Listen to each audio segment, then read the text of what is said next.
గౌరవ పత్రికా విలేకరులకు, మీడియా వారికి, ఎక్సైజ్ పోలీసు వారికి నా యొక్క నమస్కారాలు. నా పేరు జనార్దన్ రావు. ఆంధ్రప్రదేశ్లో ములకల్ చెరువు ఇబ్రహీంపట్నంలో జరుగుతున్నటువంటి నకిలీ మద్యానికి సంబంధించిన విషయాలను సోషల్ మీడియా ద్వారా నేను తెలుసుకుంటున్నాను. ఈ వ్యవహారంలో నా పేరు మొదటి ముద్దాయిగా జనార్దన్ రావు అని చూపించుకున్నారు. ములకల్ చెరువు కేసులో వాస్తవంగా ఈ కల్తీ మద్యం గురించి తంబళ్లపల్లిలో ఉన్నటువంటి తెలుగుదేశం నాయకులకు కానీ ఏ ఇతరులకు కానీ సంబంధం లేదు.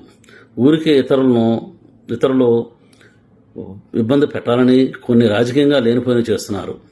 ఇతరులు ఎవరో లబ్ధి పొందే ఉద్దేశంతో ఇవన్నీ జరుగుతున్నాయి. దయచేసి నా అనారోగ్య సమస్యలతో నేను విదేశాల్లో ఉన్నాను. ఆరోగ్య సమస్యలను చూపించుకొని ఇండియాకు వస్తూనే ఇందులో జరుగుతున్నటువంటి కుట్రలన్నింటినీ నేను పోలీసు వారికి సహకరిస్తూ, ఎక్సైజ్ వారికి సహకరిస్తూ, ప్రభుత్వ వారికి సహకరించి జరుగుతున్నటువంటి పరిణామాలు, విషయాలన్నీ మీకు తెలపగలనని ప్రతి ఒక్కరికి పత్రికాముఖంగా నమస్కరిస్తూ విన్నవించుకుంటున్నాను.